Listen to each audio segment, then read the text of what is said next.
Assalamualaikum warahmatullahi wabarakatuh.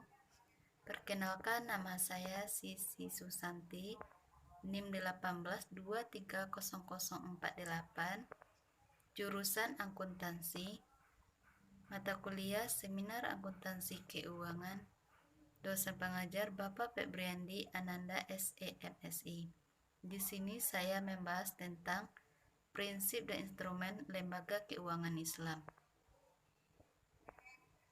Yang pertama, pembahasan teori yang terkait dengan tema.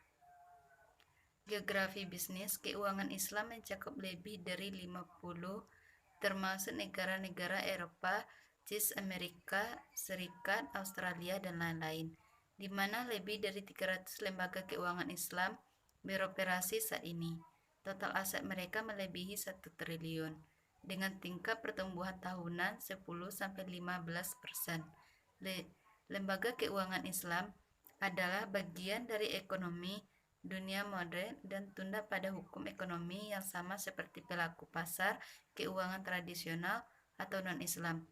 Dalam praktiknya, peran keuangan syariah semakin meningkat setiap tahun. Pertimbangan beberapa alasan yang menyebabkan fenomena ini. Pertama, di banyak negara terjadi pertumbuhan populasi yang pesat. Komunitas Muslim di Eropa menjadi semakin diperhitungkan oleh para politisi maupun ekonomi. Kedua, saat ini ada minat yang tumbuh pada produk keuangan halal atau diizinkan diamati di kalangan non-Muslim.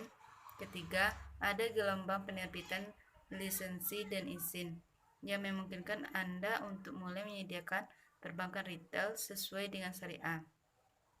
Keempat, pejabat pemerintah dan bank tradisional melihat perbankan syariah dan keuangan bisnis yang menjanjikan kesempatan dan bukan pemberian etnis minoritas.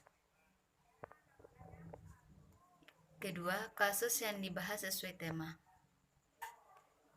Pelanggaran asas GRARA, asimetri informasi dalam kegiatan ekonomi menyebabkan destabilisasi mekanisme pasar dan kerugian yang cukup besar bagi investor, biasanya individu atau emiten.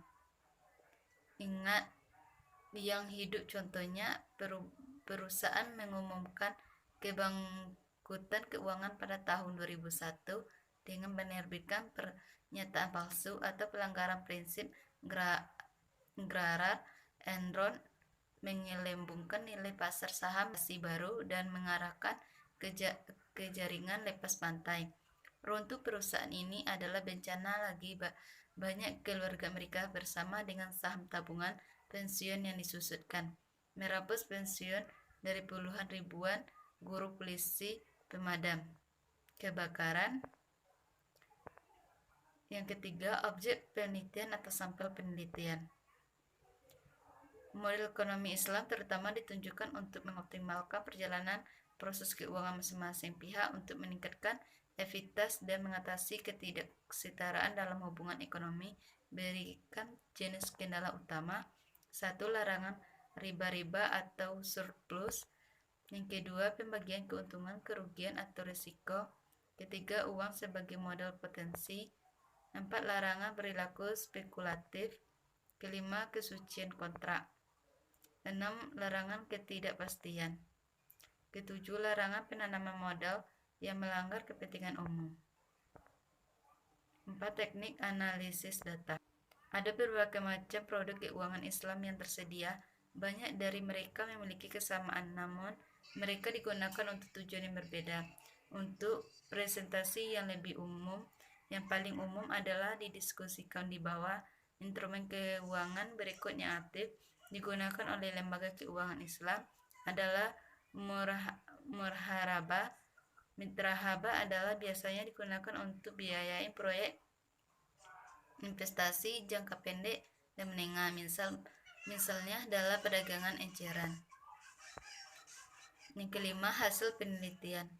Prinsip-prinsip ekonomi dan keuangan Islam secara inheren berorientasi sosial, memerlukan perkembangan moral dan lebih banyak lagi bisnis yang stabil dan akibat dapat mendapatkan pada pengurangan tingkat korupsi dan ketidakjujuran dalam ekonomi. Yang pertama, setiap estimasi nilai aset didasarkan pada nilai sebenarnya. Kedua, peralihan kepemilikan barang dalam prestasi jual beli. Ketiga, setiap kontrak individu disimpulkan secara eksklusif pelayanan keuangan. 4. Definisi harga barang. Yang kelima, definisi yang jelas tentang bagian masing-masing mitra dalam untung atau rugi dengan memperhitungkan bagian bersama properti atau kontribusi komodalikuitas atau sebaliknya. Sekian dan terima kasih. Assalamualaikum warahmatullahi wabarakatuh.